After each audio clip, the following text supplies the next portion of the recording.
یہ سب بھائی سن لے، اس سے جو میں نے گفتگو کی تھی نا کہ زکوٰۃ نہ دینے پر حکمران کو حضرت ابو بکر نے ان سے قتال کیا، تو کیا 4 سال جنگ صفین لگی رہی تو کیا معاویہ زکوٰۃ بھیجتا تھا حضرت علی کو؟ تو یہ مجھے اپنی طرف سے ہنس کے کہہ رہا ہے کیا شہباز شریف کو ہم زکوٰۃ دیں گے؟ تم یورپ میں رہتے ہو تو کیا حکومت کو زکوٰۃ دیتے ہو؟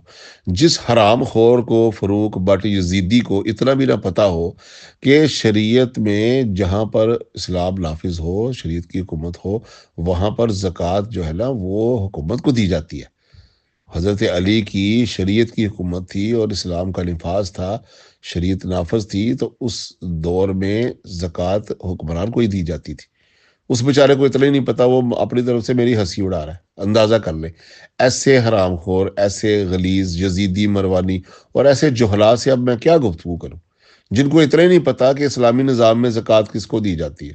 وہ مجھے آگے سے جو ہے نا وہ ٹانٹ کر رہا ہے کہ دیکھو جی تم کیا شہباز شریف کو زکوٰۃ دیتے ہو، کہ پاکستان میں شریعت کا نظام نافذ ہے، یورپ میں شریعت کا نظام نافذ ہے۔ جہاں شریعت کا نظام نافذ ہوگا وہاں زکوٰۃ حکومت کے کرندے ہی کلیکٹ کرتے ہیں، حکومت کے خزانے میں جاتی ہے، حکومت پھر اس کو تقسیم کرتی ہے پوری مملکت میں۔ جس کو اتنا ہی نہیں پتا اب اس کے ساتھ خلافت اور ملوکیت پر کیا گفتگو ہو۔ یہ ایک بڑا علمی سبجیکٹ ہے خلافت اور ملوکیت۔ اس میں جو ہے نا بڑی سٹڈی کرنی پڑتی ہے کہ شریعت کا نفاذ کیا ہے، شریعت کے احکام کیا ہیں، اس شریعت میں زکوٰۃ اور عشر کا نظام کیا ہوگا، حکومت کا نظام کیا ہوگا، خلیفہ کون ہوگا، اس رشت و ہدایت پر جو ہوگا وہ ہوگا یا طاقتور ہوگا۔ تو یہ نظام سمجھنے کے لیے بڑی سٹڈی کی ضرورت ہے۔ اب یہ فروغ بٹ جو یزیدی ہے وہ مجھے کہہ رہا ہے کہ دیکھو جی وہ معاویہ نے اگر زکوٰۃ نہیں دی تو حضرت علی کو، تو کیا تم زکوٰۃ حکومت کو دیتے ہو؟ بھئی ظاہر ہے جہاں شریعت کا نفاذ ہوگا حکومت کو ہی دینی پڑے گی۔ مالک بن نویرہ نے ابو بکر کو زکوٰۃ نہیں دی تو ابو بکر نے خالد بن ولید کو بھیج کے پورا گاؤں قتل کروا دیا ان کا۔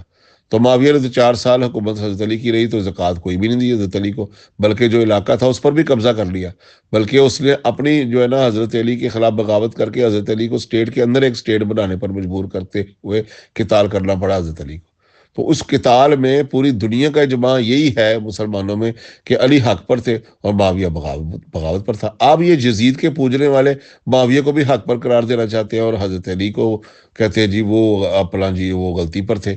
تو بھئی یہ تو ہم برداشت نہیں کریں گے۔ تو یہ تو ہم سے، ان کے بڑے بڑے استاد ہم سے بھاگے ہوئے ہیں، ہمارے ساتھ گفتگو کرنے کی اہلیت ہی نہیں ہے ان کے اندر۔ یوٹیوب پر میرے مناظرے پڑے ہوئے ہیں اس کے استاد امن پوری کے ساتھ، اور دیوبندیوں میں وہ فخر الزمان ابروہی کے ساتھ، اور شیعوں میں وہ حسن اللہ یاری کے ساتھ ہمارے سارے مناظرے پڑے ہوئے ہیں۔ میرا نام لکھے آپ، سفیر ورسز جو ہے نا غلام مصطفیٰ ظہیر امن پوری مناظرہ یوٹیوب پر آ جائے گا۔ سفیر ورسز فخر الزمان ابروہی علی معاویہ مناظرہ آ جائے گا یوٹیوب پر۔ سفیر ورسز حسن اللہ یاری لکھیں تو مناظرے آ جائیں گے۔